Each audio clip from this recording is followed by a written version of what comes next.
Bismillahirrahmanirrahim. Alhamdulillahi rabbil alamin. Wassalatu wassalamu ala Rasulillah wa ala alihi wa sahbihi wa man tabi'ahum bi ihsanin ila yaumiddin wa ba'd. Fa nuwasil kitab Syarh Sunnah lil Imam Al-Barbahari rahimahullah. Dan kita sampai pada paragraf yang ke-78. Yaqulu al-musannif rahimahullah: wa'lam anna al-bisharata 'inda al-maut thalathu bisharat. Kata beliau, ketahuilah bahwa sesungguhnya al-bisharah ketika seseorang yang akan meninggal itu ada 3 bisyarat. Akan datang nanti makna al-bisharat. Yuqalu abshir ya habiballah biridallah wal jannah. Jenis yang pertama atau keadaan yang pertama, seorang yang dikatakan kepadanya, bergembiralah wahai kekasih Allah dengan keridhaan Allah dan surga. Kemudian yang kedua, wa yuqal abshir ya aduwallah bighadabillahi wan nar. Maka akan dikabarkan kepadamu wahai musuh Allah dengan murka Allah dan neraka. Kemudian yang ketiga, wa yuqal abshir ya Abdullah bil jannati ba'da al-Islam. Maka bergembiralah wahai hamba Allah dengan surga setelah Islam. Hadza qaulu Ibni Abbas. Beliau mengatakan bahwa ini ucapan Ibnu Abbas. Yang pertama, makna al-bisyarah secara bahasa, al-bisyarah artinya zuhuru syai' ma'a husnin wa jamalin, munculnya sesuatu dengan keindahan dan kesempurnaan. Ini asal kata dari bisyarah.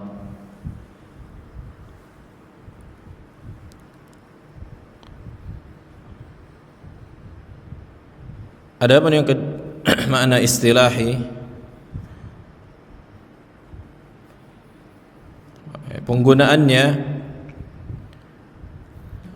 ada beberapa macam. Yang pertama, bahwa hukum asal makna bisyarah maka itu adalah untuk memberikan kabar yang baik, yakni kabar gembira. Bahwa bisyarah digunakan hukum asalnya untuk kabar yang menggembirakan. Dan bisa juga bisyarah mengkabarkan untuk kabar yang mengandung keburukan, akan tetapi senantiasa diikat dengan berita keburukan tersebut. Dan ini yang Allah katakan di surah Al-Insyiqaq, fabashshirhum bi'adzabin alim. Beri kabar kepada mereka bahwa mereka akan mendapatkan azab yang pedih. Kemudian jenis bisyarah, jenis kabar ini, sebagaimana disebutkan oleh penulis, ada beberapa keadaan dan para ulama menyebutkan orang yang beriman akan mendapatkan bisyarah. Apa itu bisyarah? Kabar gembira di dunia dan di akhirat. Orang yang beriman mendapatkan kabar gembira di mana? Dunia dan di akhirat. Adapun di dunia, maka 2 bentuk. Orang yang beriman mendapatkan kabar gembira itu di dunia ada 2 bentuk. Yang pertama, pujian orang-orang yang memuji dirinya. sana'u al-musnin, alaih, pujian orang-orang yang memujinya, dan ia bukan mengharapkan pujian tentunya, tapi orang yang memujinya. Dia sebenarnya tidak suka dengan pujian manusia. Pujian manusia dan celaan manusia baginya sama saja, tapi orang yang memujinya. Ini yang pertama. Kemudian yang kedua, ar-ru'ya as-salihah, mimpi yang indah. Yaraha ar-rajulus salih, yang didapatkan seorang yang saleh, mimpi yang baik. Ini juga apa? Bentuk bisyarah ketika di dunia. Yaqulu Syekhul Islam Ibnu Taimiyah rahimahullah ketika menjelaskan dua bentuk bisyarah ini ketika di dunia untuk orang yang beriman. Waqad fassara an-nabiy alaihi salatu wassalam al-busyra fid dunya binaw'ain.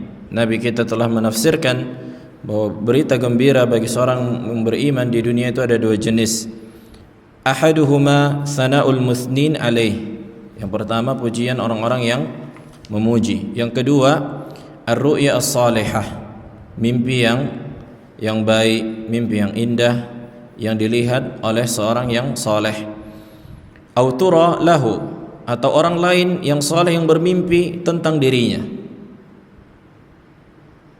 Nah, dan ini mengingatkan kita tentang kisah Syekh Al-Albani rahimahullahu taala ketika penelpon berkata kepada beliau bahwa yang menelpon ini mengatakan, "Ya Syekh, aku melihatmu mengikuti jalan Rasulullah alaihi salatu wassalam." Yani yang menelpon ini mengatakan, "Aku melihatmu engkau mengikuti jalan Rasulullah." Kemudian Syekh Albani menangis dan enggak bisa melanjutkan jawabannya. Nah, dan ada banyak kisah para ulama, dan bukanlah ini dalam rangka menjazam, tapi ya busyra, berita gembira. Taib, faqila, yang disebutkan dalam hadis, "Ya Rasulullah, ar-rajulu ya'malu al-'amala li nafsihi fayahmaduhu an-nasu 'alaih." Wahai Rasulullah, ini bagaimana pendapatmu tentang seseorang yang beramal saleh untuk dirinya, kemudian orang-orang memujinya? Faqala alaihi salatu wassalam, "Tilka ajil busyral mu'min." Itu adalah berita gembira yang disegerakan bagi orang yang beriman. Tilka ajil busyra al-mu'min. Wa qala al-Barra' ibn Azib radhiyallahu ta'ala an, su'ila an-nabiy alaihi salatu wassalam an qawlihi lahumul busyra fil hayatid dunya. Ketika Rasulullah ditanya tentang ayat bagi mereka al-busyra, kabar gembira di dunia dan di akhirat, faqala alaihi salatu wassalam, hiya ar-ru'ya as-salihah yaraha ar-rajulu as-salih aw tura lahu. Itu adalah diantaranya mimpi indah seorang yang saleh atau orang lain yang bermimpi tentang dirinya. Yani mimpi dalam konotasi yang positif. Seperti itu tadi Syekh Albani, seseorang bermimpi bahwa dia mengikuti jalan Rasulullah alaihi salatu wassalam. Ini bentuk busyra atau bisyarah ketika di dunia dan untuk orang yang beriman. Kemudian masalah yang kedua, bentuk bisyarah ketika orang akan meninggal. Ketika orang akan meninggal,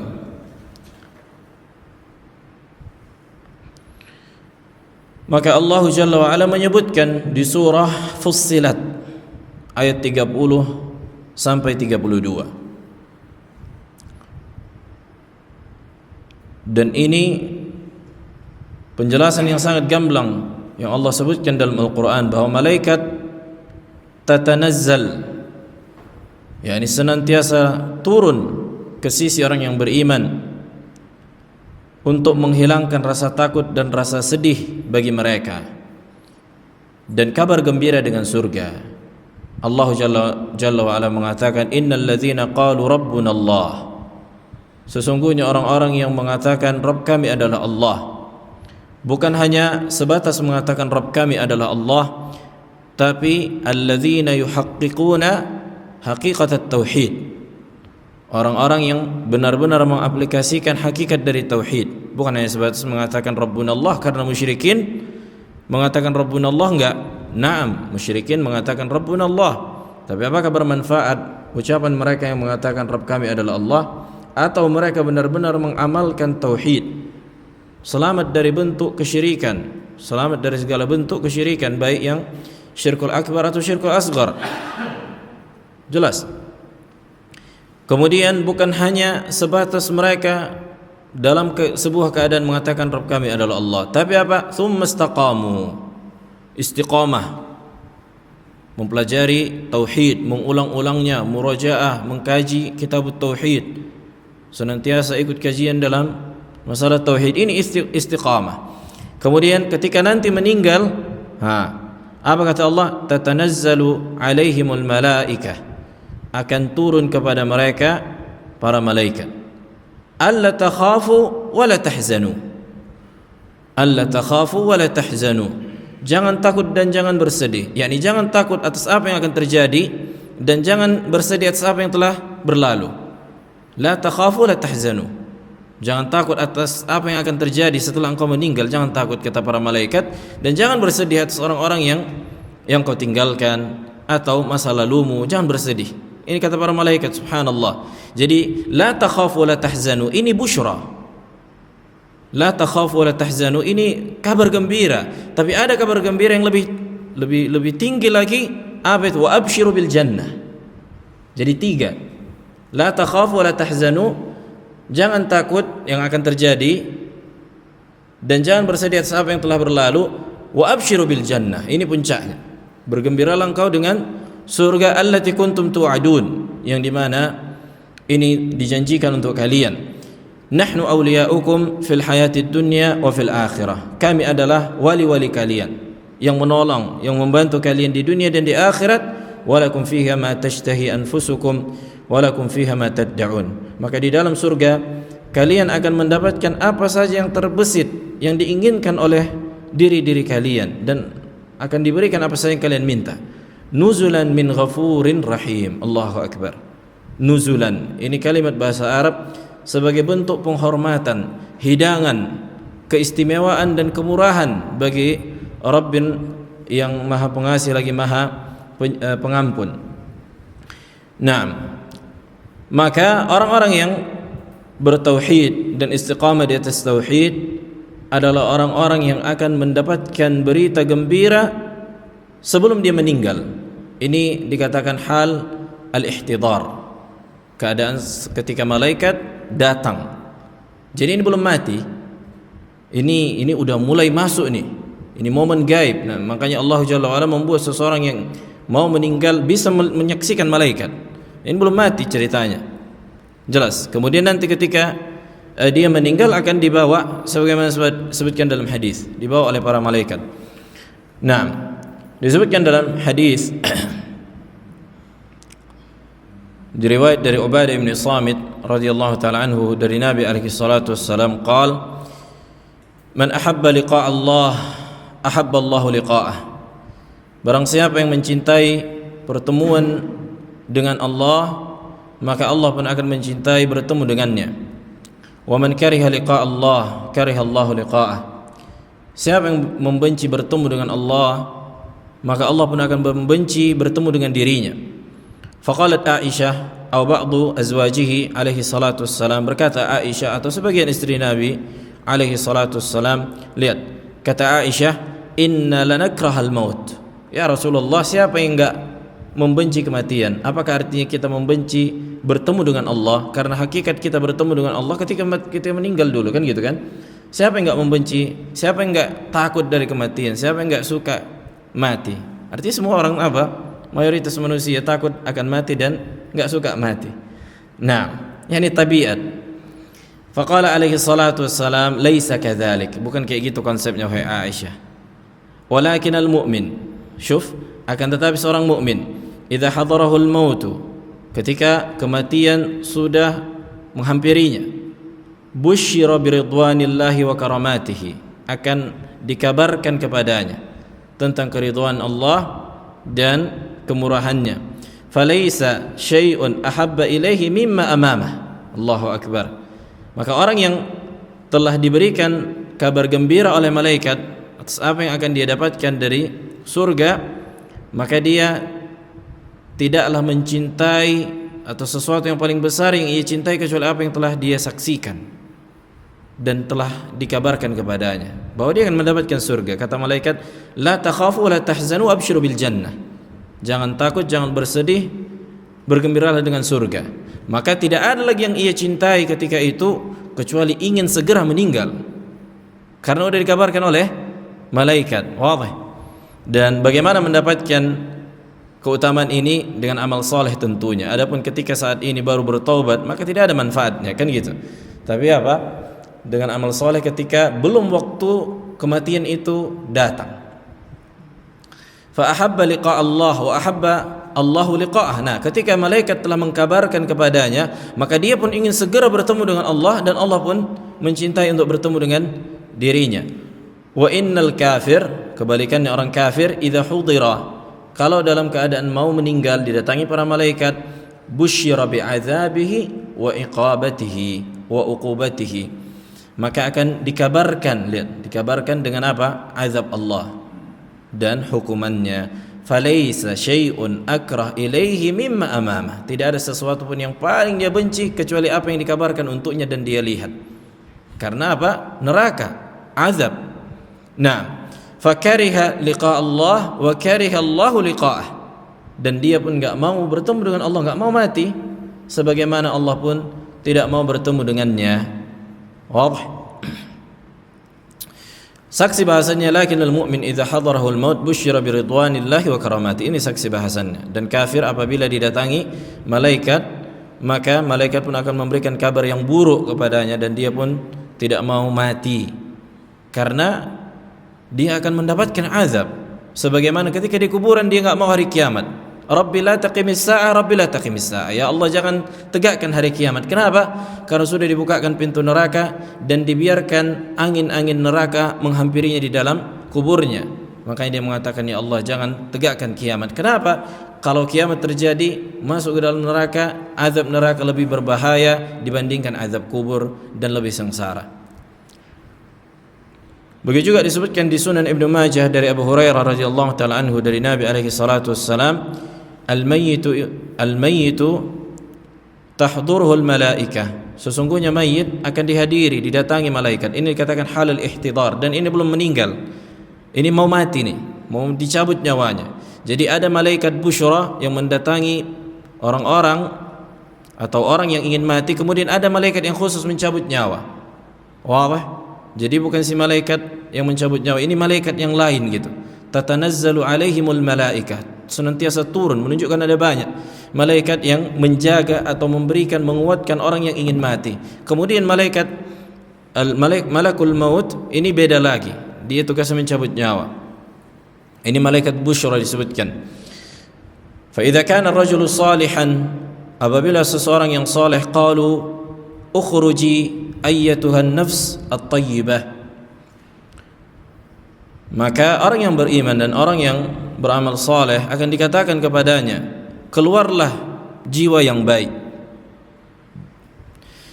Kanat fil jasad at-tayyib, yang dimana jiwa mulia, ruh, kan gitu. Yang maksud dengan nafs di sini adalah ruh.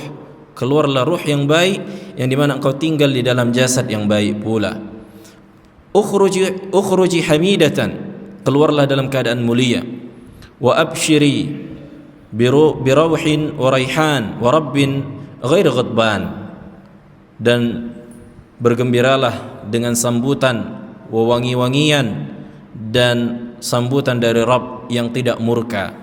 Fala yazalu yuqalu laha hatta takhruj, senantiasa malaikat mengatakan ucapan yang kita sebutkan tadi sampai nyawanya dikeluarkan dari jasadnya. Thumma yu'raju biha ila sama, kemudian lihat ruhnya ini diangkat ke langit. Siapa yang membawa atau siapa yang mengangkat? Para malaikat.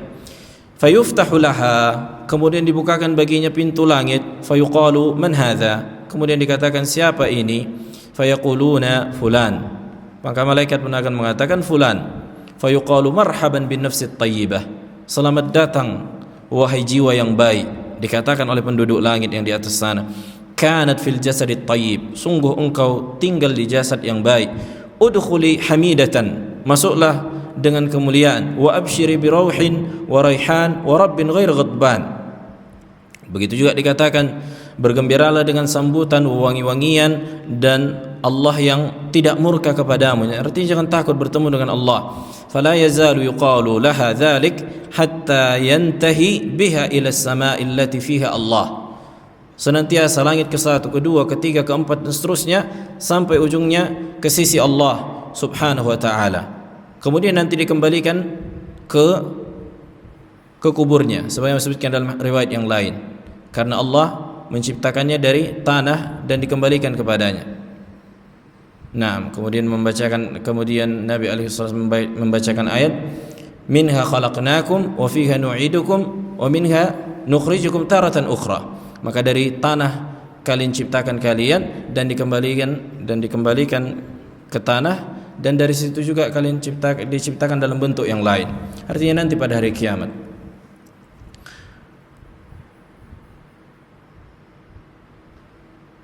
ثم قال عليه الصلاة والسلام وإذا كان الرجل السوء, kebalikannya kalau seseorang itu buruk, fajir atau fasik atau kafir, qalu ukhruji ayyatuhan nafs al-khabithah, keluarlah wahai jiwa yang buruk, kanat fil jasadil khabith, sesungguhnya kau tinggal di jasad yang buruk, ukhruji dhamimatan, keluarlah dalam keadaan tercela, wa abshiri bihamimin wa ghassaq, lihat, dan bergembiralah dengan apa?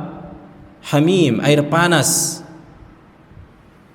dan timah-timah yang dipanaskan. Nah, ila akhirih, sampai konsepnya seperti orang yang beriman, akan tetapi versi kebalikannya, diangkat nggak bisa begitu diangkat ke langit, kemudian apa? Langit itu ditutup, dia nggak dikasih masuk, kemudian dicampakkan ke tanah, artinya dikembalikan juga ke kuburannya. Nah, hadis ini diriwayatkan oleh Imam Bukhari dan Muslim. Hadis ini diriwayatkan oleh Ibnu Majah, Ahmad, dan sanadnya sahih. Baik, kemudian bagaimana keadaan seseorang di dalam kuburannya? Nah, ini telah kita singgung bahwa seorang yang beriman, yakni bertauhid dan beramal saleh, akan mendapatkan kebahagiaan, dan ini dikatakan busyra atau bisyarah ketika di dalam kuburannya. Inna ahadakum idza mata urida alaihi maq'adahu bil ghadati wal ashi, sesungguhnya salah seorang kalian apabila meninggal dan telah dikuburkan akan ditampakkan di mana tempat kembalinya, yakni di surga atau di neraka. Setiap kapan? Diperlihatkan setiap pagi dan petang. In kana min ahlil jannah fa min ahlil jannah, kalau dia akan menjadi penghuni surga, maka ketika di kuburan sudah kita lihat di mana posisi kita nanti, maka akan menjadi penghuni surga. Wa in kana min ahlin nari fa min ahlin nar, kalau penghuni neraka, iyadzan billah, maka seorang dalam kuburnya pun akan melihat dia tempatnya nanti apa? Di neraka. Fa yuqalu hadza maq'aduka hatta yab'atsaka Allahu yaumal qiyamah, kemudian dikatakan kepadanya, inilah tempat kembalimu nanti pada hari kiamat, sampai Allah bangkitkan engkau, artinya sampai hari kiamat terjadi, sampai hancur alam semesta dan manusia akan dibangkitkan dari kuburannya. Kemudian begitu juga indal ba'ts, ketika hari kebangkitan. Hari kebangkitan, dan tentunya orang beriman akan mendapatkan kenikmatan nih. Sampai kapan hari kiamat? Bayangkan, penuh dengan kenikmatan. Di dalam kubur penuh dengan kenikmatan. Ketika meninggal diberikan kabar gembira oleh malaikat. Subhanallah. Kemudian kata Nabi alaihi salatu wasallam dalam riwayat Buraidah, sami'tu Nabi alaihi salatu wasallam yaqul, innal Qur'ana yalqa sahibahu yawmal qiyamah hina yanshaqqu anhu qabruhu karrajuli syahib fayaqulu lahu hal ta'rifuni fayaqulu ma'rifuk. Yani sesungguhnya seseorang, innal Qur'an yalqa sahibu, sesungguhnya Al-Qur'an akan menemui orang yang membacanya. Dan ini tentu hadis ini bukanlah maknanya Al-Qur'an itu menjadi makhluk sebagaimana pemahaman Mu'tazilah. Subhanallah. Ada saja yakni hadis mereka fahami untuk mengatakan Al-Quran makhluk. Lihat, bayangkan kata Nabi, innal Quran yalqa sahibahu, sesungguhnya Al-Quran akan menemui orang yang membacanya, menghafalnya, mengamalkannya pada hari kiamat dan ketika dia bangkitkan. Ini sama seperti hadis kata Nabi alaihi salatu wasallam, iqra'u Zahrawain, maka bacalah Zahrawain. Apa itu Zahrawain? Al-Baqarah wa Ali Imran, surah Al-Baqarah dan Ali Imran. Fa innahuma ya'tiyani yaumal qiyamah ka'annahuma ghamamatan wa ghayatan, kata Nabi. Karena sesungguhnya Al-Baqarah wa Ali Imran ketika seseorang membacanya di dunia, nanti muncul pada hari kiamat seolah-olah dua awan yuhajjani li sahibihima, yang dimana Al-Baqarah wa Ali Imran akan berbentuk makhluk dan menjadi hujjah, pembela bagi orang yang membacanya dan mengamalkannya. Wadih. Dan bukanlah maknanya Al-Quran itu makhluk, akan tetapi amalan seseorang, dia menghafalnya dan mengamalkannya dan memahaminya dan mengajarkannya dan mendakwahkannya, ini akan menjadi apa? Amalannya ini yang akan menjadi makhluk, karena qara artinya al-qari ay fi'lu al-qari, maknanya juga. Karena masdar itu qad yutlaqu ala al-maf'ul wa yutlaqu ala al-fi'l. Nah, sama seperti khalq, bisa dia sifat, fi'il, perbuatan, bisa juga makhluk. Begitu juga dengan qiraah, bisa dia maqru' yang dibaca, dan bisa juga dia al-fi'il ay talaffuz. Tapi intinya itu tadi, yang dimaksud dengan Al-Quran di sini bukan Quran yang kita fahami menjadi makhluk, enggak. Tapi ketika kita membacanya, mengamalkannya, inilah hakikatnya nanti amalan kita ini menjadi makhluk. Jelas? Kemudian kata Nabi alaihi salatu wasallam, hina yanshaqqa anhu qabruhu karrajuli syahib. Ketika apa? Seseorang dikeluarkan dari kuburannya, yakni pada hari kiamat ketika dibangkitkan. Fa yaqulu lahu, lihat. Yani Al-Quran itu amalan seseorang yang ketika membaca dan mengamalkan Al-Quran berkata kepadanya, hal ta'rifni, apakah engkau mengenaliku, katanya. Maka kita mengatakan ma'arifuka, aku tidak mengenalimu. Ajib. Fa yaqulu lahu, ana sahibuka Al-Quran alladhi adma'tuka fil hawajir wa ashartu layalik. Allahu akbar. Aku adalah sahibuk, yani Al-Quran, yang dimana aku membuatmu haus ketika engkau membacanya dan mengamalkannya, dan aku membuatmu begadang karena engkau membaca Al-Quran di waktu malam.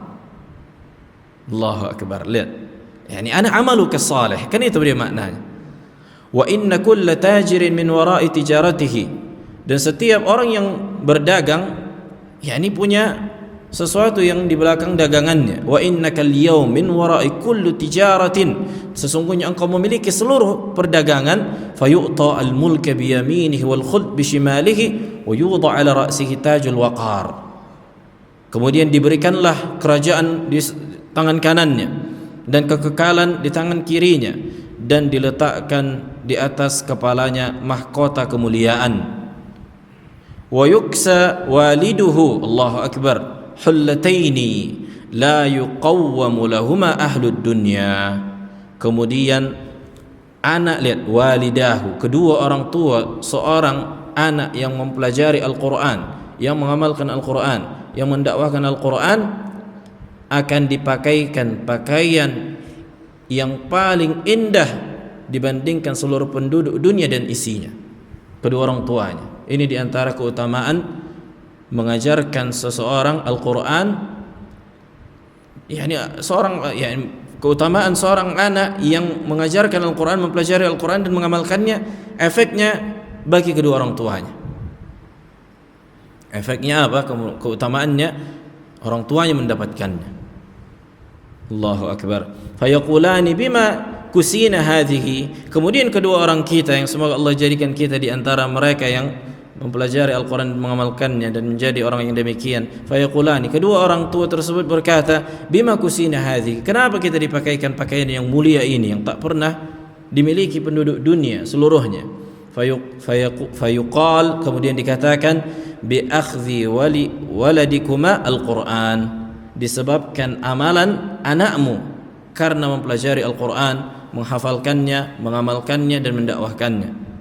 Jadi bukan hanya sebatas menghafal, ya, Kebanyakan orang hanya dia kira menghafal 30 juz, tapi musyrik, minta-minta ke kuburan. Apakah ini hakikat dari mengamalkan Al-Quran? Makanya para ulama menyebutkan ahlul Quran, sahibul Quran itu apa sifatnya? Itu ada, bukan hanya sifat menghafal. Hafal itu di antara wasilah, tapi bukan ini yang menjadi apa? Tujuan utama. Karena Mu'tazilah hafal Quran enggak? Hafal Quran. Sufi hafal Quran, hafal Quran. Musabaqah, tapi apa? Minta-minta ke kuburan. Apakah mendapatkan ini? Tentu tidak. Jadi salah ketika orang tua hanya memahamkan atau memfokuskan hafalan. Pokoknya hafal 30 juz sudah, cuci tangan. Udah. Ini yang paling 30 juz ini kalau enggak dimurojaah 1 bulan, enggak usah 1 bulan, 3 hari hilang. 30 juz ini kalau enggak dimurojaah hilang. Tapi apakah kayak gini konsepnya? Enggak.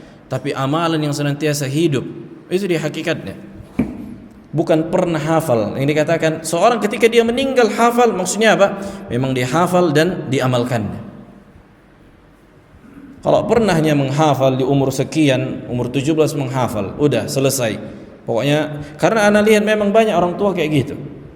Pokoknya gimana anaknya 30 juz di umur 17 misalnya kan masih muda, atau di umur 10 tahun. Dia udah selesai, udah nggak ada tauhid, nggak ada akidah, nggak ada pengamalan, nggak ada dakwah, nggak ada pelajaran, nggak ada faham. 2 bulan, nggak usah 2 bulan, sebulan nggak dimurajaah hilang, nol, kayak menghafal dari awal. Nah, dan orang-orang yang menghafal merasakan itu, kan itu. Karena yang sulit adalah murajaah, mengamalkan, memahami, mendakwahkan, dan seterusnya. Baik, kemudian yuqalu lahu iqra was'ad fi darajatil jannah wa ghurafiha fa huwa fi su'udin ma dama yaqra hadzan kana aw tartilan. Maka dikatakan kepadanya, maka iqra, bacalah dan naiklah ke derajat surga yang paling tinggi sesuai dengan amalan, hafalan dan pengamalanmu, yakni dakwahmu ketika dengan Al-Qur'an. Nah, hadis ini diriwayatkan oleh Al-Imam Ahmad dan Ibnu Majah dan disahihkan atau dihasankan Syekh Albani rahimahumullah. Taib. Kemudian berkata Waqi' Ibnu Zaid, al-bushra fi thalathati mawatin. Bushra itu ada 3 keadaan. Yang pertama indal maut, ketika mati atau mau meninggal, wa fil qabri, yang kedua di dalam kubur, yang ketiga indal ba'ts, ketika dibangkitkan. Ini telah kita sebutkan. Taib. Kemudian ketika beliau mengatakan, yakni Al-Imam Al-Barbahari,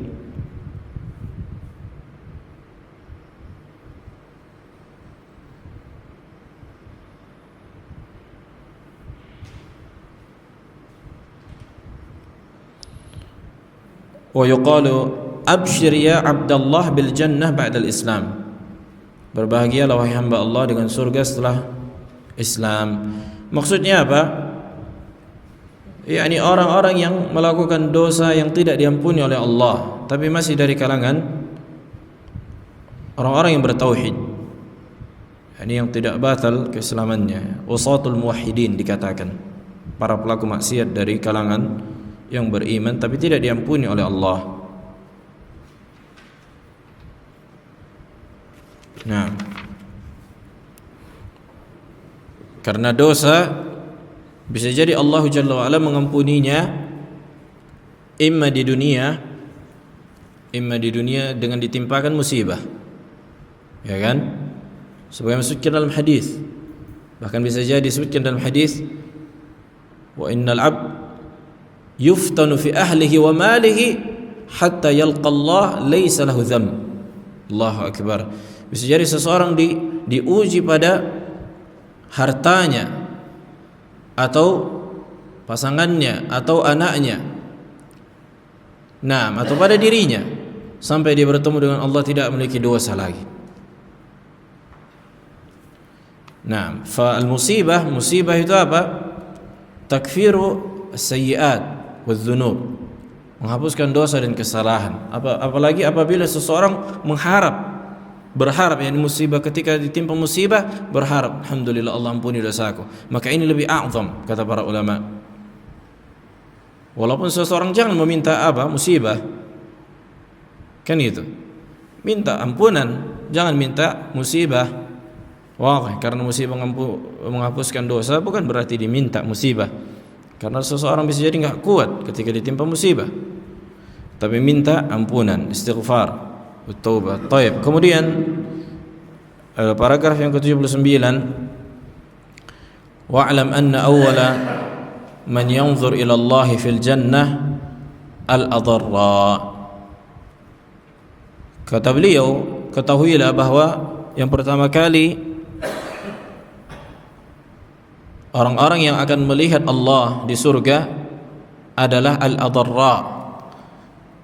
Al-adarra jamak dari darir, dan darir wa huwa zahib al-basar adalah orang yang buta, adalah orang yang buta.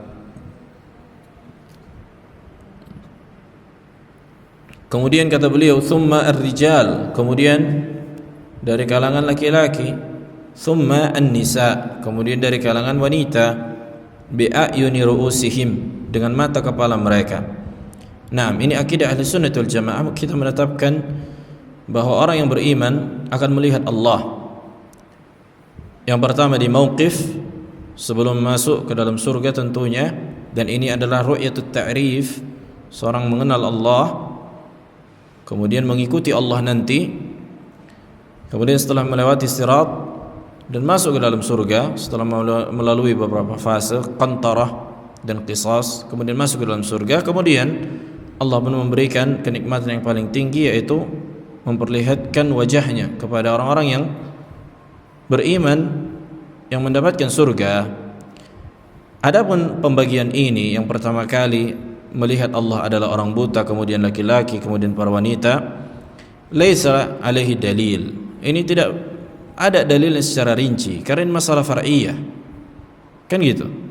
Kita tidak dapatkan dalil siapa yang pertama kali melihat adalah orang-orang buta atau laki-laki kemudian perempuan. Allahu a'lam tentang rincian. Yang jelas penghuni surga seluruhnya akan melihat Allah. Siapa yang akan masuk surga pasti akan melihat Allah. Bagaimana konsepnya, apakah duluan orang buta atau laki-laki atau perempuan, Allahu a'lam. Dan ini telah kita sebutkan di kitab Al-Bayan Al-Awhad dan Al-Nazar ila wajhillah, tasdiq an-nazar ila wajhillah, yani naam, adzan, tafadhal.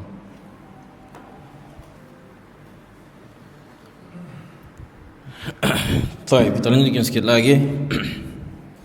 Wala syakka anna fi musibati al-a'ma fihi fadl azim, bahwa seorang yang diuji oleh Allah tentang hilangnya penglihatannya, yakni orang yang buta akan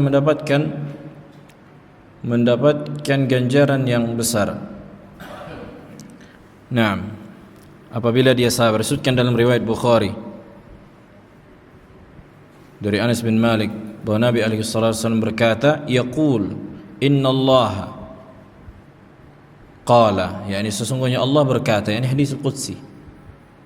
Dan ini menunjukkan keutamaan dari apa yang dikabarkan dari hadis qudsi. Jadi bukan hanya Nabi mengabarkannya, tapi Allah langsung yang mengabarkan, menunjukkan bahwa amalan itu besar di sisi Allah. Makanya sampai hadis qudsi yang menceritakannya, idza btulitu abdi bihabibatayhi fasabar fa'awwadtuhu minhuma al-jannah yuridu ainaihi. Nah, apabila aku uji hambaku dengan habibatayhi, sesuatu yang dua benda yang ia cintai. Apa itu? Bang Harun, apabila aku menguji hambaku dengan dua perkara yang sangat ia cintai, yakni kedua mata, habibatayhi ay ainai, yakni matanya. Apabila aku uji, kata Allah, dengan hilangnya penglihatan dari hambaku dan dia bersabar, maka aku akan ganti dengan surga, kata Allah. Awwadtuhuma al-jannah atau awadtuhu minhuma al-jannah. Naam. Kemudian beliau menyebutkan kama qala Rasulullah, yakni al-Imam al-Barbahari, kama qala Rasulullah alaihi salatu wassalam, satarawna rabbakum kama tarawna al-qamara lailatal badri la tudammuna fi ru'yatihi. Sesungguhnya kalian akan melihat Rabb kalian sebagaimana kalian melihat bulan di malam purnama, yang kalian tidak berhimpit-himpitan ketika melihatnya. Naam. Ini riwayat Bukhari dan Muslim dan selainnya. Hadis siapa ini? Ada yang ingat? Sampai yang di mana Imam Waqi' mengatakan, man ankara hadzal hadis fa huwa jahmi. Siapa yang mengingkari hadis ini, beliau menyebutkan sanadnya sampai ke periwayatnya, maka dia jahmi. Enggak ada yang ingat? Ini faedah. Imam Waqi' Ibn Jarrah mengatakan, siapa yang mengingkari hadis ini, maka dia jahmi. Karena Jahmiyah mengingkari dilalah hadis ini, kan gitu. Atau hadis ini mereka ingkari. Siapa yang meriwayatkannya? Jabir bin Abdullah al-Bajali. Catat ini. Beliau menyebutkan sanadnya, kemudian menyebutkan Jabir bin Abdullah al-Bajali. Siapa man ankara hadzal hadis fa huwa jahmi. Beliau enggak sebutkan hadisnya, tapi beliau menyebutkan sanadnya sampai kepada Jabir bin Abdullah al-Bajali, menunjukkan kuatnya dilalah dari hadis ini dan jelasnya makna yang ditunjukkan oleh hadis bahwa Allah akan dilihat pada hari kiamat sebagaimana manusia melihat bulan. Tashbih al-ru'ya bil-ru'ya la al-mar'i bil-mar'i. Yang disamakan adalah cara melihat, bukan sesuatu yang dilihat. Bukan Allah disamakan bulan, akan tetapi cara melihat. Artinya posisi Allah tinggi di atas, menetapkan sifat al-ulu dan menetapkan sifat surah, bahwa Allah memiliki bentuk. Dan Allah memiliki bentuk disebutkan dalam hadis bahwa Allah Jalla wa'ala memiliki surah, begitu juga Allah memiliki wajah, tapi bentuk Allah Jalla wa'ala tidak ada yang mengetahuinya kecuali Allah. Nanti pada hari kiamat orang-orang akan melihat Allah. Wal imanu bihadza wajibun wa inkaruhu kufrun. Maka siapa yang mengimani perkara ini adalah kewajiban, dan siapa yang mengingkarinya adalah kekufuran. Ada 3 sifat yang telah kita sebutkan. Siapa yang mengingkarinya maka dia Jahmi, dan siapa yang menetapkannya maka dia Sunni Salafi. Apa saja 3 sifat itu? Abang Harun. Pertama, sifat mungkin 3 atau 4 kali diulang ini. 3 sifatnya diminta. Ya lebih surah.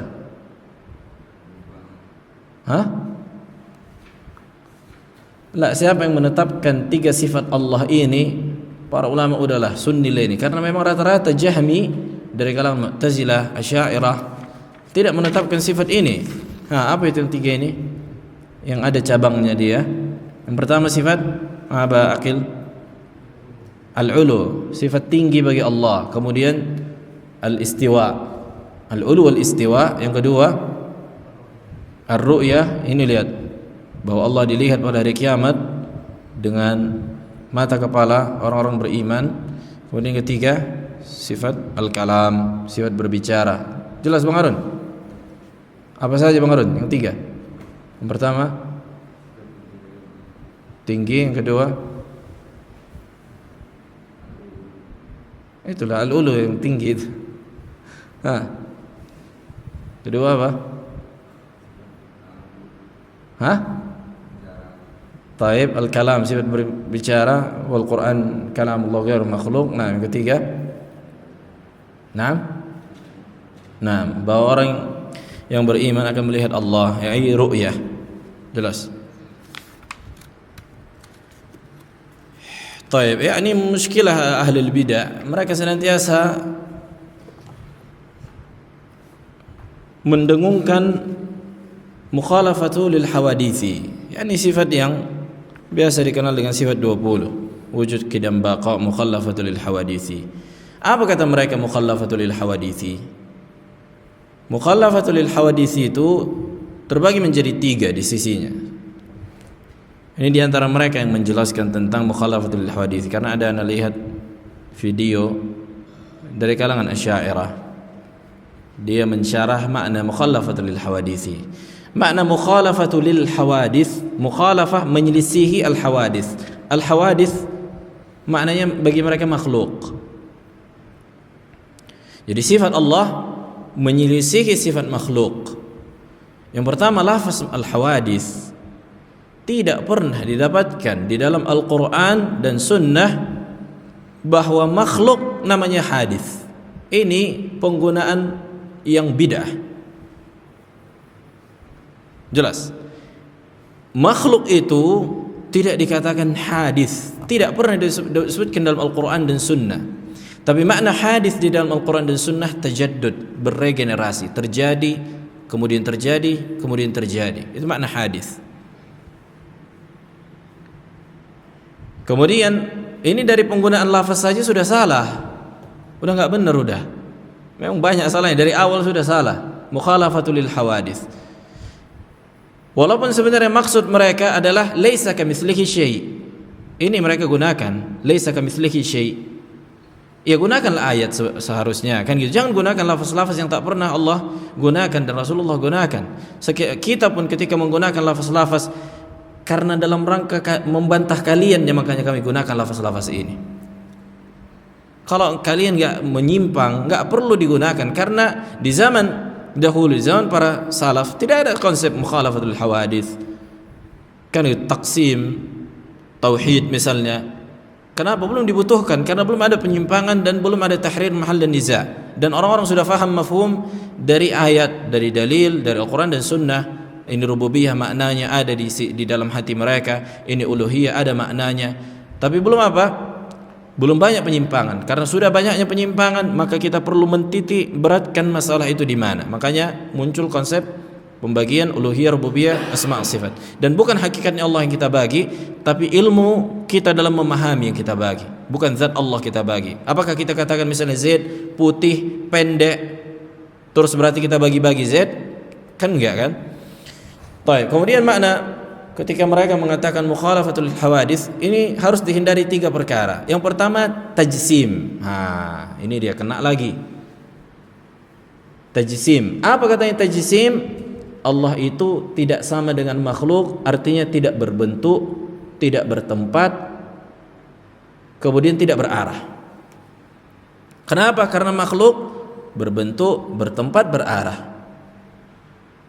Subhanallah, dari mana lo dapat kalian ini? Dari Aristoteles. Dari Aristoteles. Apakah kalian sudah mengistiqra hal-hal yang gaib? Sudah kalian pahami hakikat yang gaib sehingga kalian samakan perkara yang gaib dengan perkara yang makhluk? Kan gitu. Nah, ini masalah niqash udah kita bahas sebenarnya kitab Al-Bayan Al-Awhad. Masalah jihah, apakah Allah berarah atau tidak, udah kita kupas habis. Masalah bertempat sudah kita kupas. Apa yang kalian maksud dengan arah dan tempat? Apakah kalian maksud dengan makhluk ini, di dalam lingkup makhluk ini Allah? Ini maknanya Allah bertempat di alam makhluk ini, atau di posisi tinggi di luar makhluk yang tidak ada makhluk di situ? Jelas. Kemudian arah juga, apa yang maksud dengan arah? Arah itu ada arah relatif, ada arah mutlak tinggi yang sifatnya mutlak, yang tidak ada lagi arah di situ, maksudnya ke arah atas. Nah, ini udah kita bahas di kitab Al-Bayan Al-Awhad. Kemudian bentuk, Allah berbentuk disebutkan di dalam apa? Di dalam hadis. Dan Allah memiliki kaifiyah, tapi kita tidak mengetahui kaifiyahnya. Kita tidak mengetahui kaifiyahnya, dan wajibnya menetapkan al-qadr al-mushtarak. Wajibnya menetapkan al-qadar al-mushtarak, kadar yang berserikat antara makna yang ada pada makna umum pada sifat makhluk dengan makhluk yang lain dan sifat Allah. Contohnya sifat-sifat yang ditetapkan Asy'ariyah, mereka juga menetapkan al-qadar al-mushtarak. Mereka menetapkan sifat ilmu bagi Allah. Kalian bagaimana bisa mengetahui makna ilmu di sisi Allah kecuali dengan mengetahui makna ilmu di sisi makhluk? Berarti kalian samakan ilmu Allah dengan ilmu makhluk. Apalagi sifat yang 7, Yani subhanallah ajib, Asy'ariyah ajib jiddan. Sifat 20, sami'an basira, mendengar dan melihat. Kalian tetapkan bagi Allah. Apa makna mendengar dan melihat? Idrakul aswat, idrakul masmu'at. Yani menjangkau, mengetahui suara, kan menjangkau suara dan menjangkau sesuatu yang dilihat, visual. Ini kan bagi makhluk juga ini. Makhluk itu mendengar ketika dia menjangkau suara. Makhluk itu melihat ketika dia melihat perkara. Berarti kalian tetapkan juga makna mendengar dan melihat sebagaimana makna mendengar dan melihatnya antara makhluk dengan Allah, qadar mushtarak. Makanya sudah kita katakan, imma kalian tolak Allah, jangan bilang ada biar kalian jadi ateis, atau tetapkan segala sesuatu yang Allah tetapkan dalam Al-Quran dan Sunnah sesuai dengan pemahaman salaf. Udah. Adapun kalian dikatakan jisim, tidak makan, tidak arah, tidak tempat, kalam batil dari Aristoteles. Baik, kemudian yang kedua kata mereka, enggak boleh mentashbih. Nah, ini sahih mentashbih apabila pada kaifiyat. Apabila pada kaifiyat, makna secara utuh, hakikat dari sesuatu tersebut kita tidak mengetahuinya, tapi asalnya kita mengetahui. Asalnya kita mengetahui. Ini bisa dirujuk di makna al-qadar mushtarak. Nah, makanya itu konsep utama melawan Asy'ariyah. Katakan, kalian tetapkan sifat yang 7. Kok bisa kalian beda-bedakan antara makna sifat yang 7 ini, wahai Asy'ariyah? Berarti kalian mengetahui makna dari sifat Allah, makanya bisa kalian bedakan. Iya kan? Berarti kalian apa? Samakan Allah dengan makhluk. Karena kalian mengetahui makna dari sifat Allah. Kalian bedakan makna mendengar dan melihat, mengetahui dan berbicara. Kalian bedakan maknanya. Tapi bagaimana kalian mengetahui konsep ini kecuali dengan makhluk? Berarti harusnya kalian tafwid seluruhnya sampai sifat yang 7. Allah alam apa beda mendengar melihat? Enggak tahu bilang. Tapi kalian katakan tahu. Antara apa? Berbicara.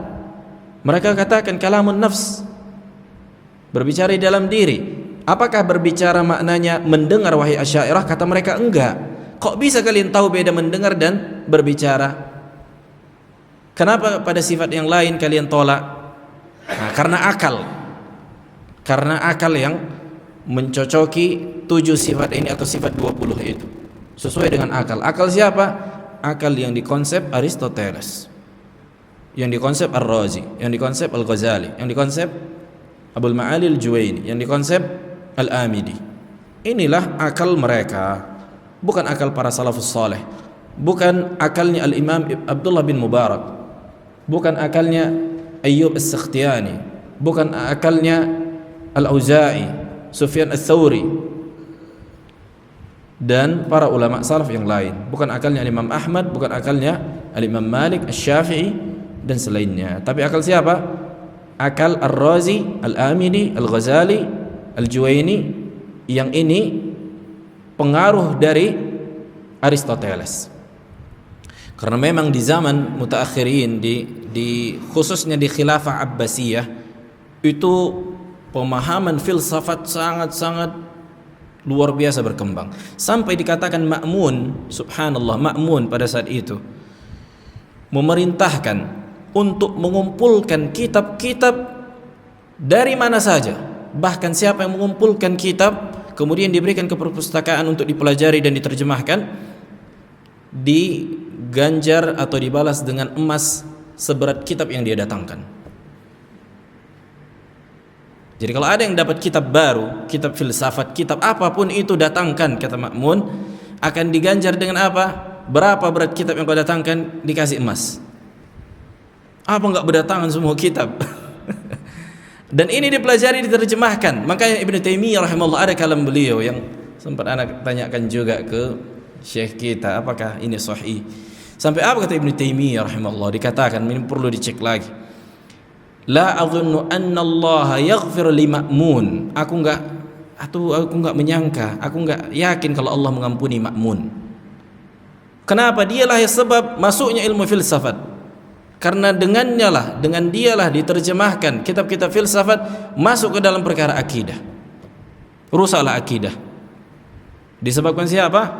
Ma'mun diantaranya. Walaupun dia hanya sebatas khalifah yang memerintahkan orang-orang untuk mendatangkan kitab, kemudian diperintahkan ulama untuk mempelajarinya. Rusaklah akhirnya akidah. Walaupun juga ana lihat ilmu sains sangat tinggi atau sangat berkembang di zaman itu.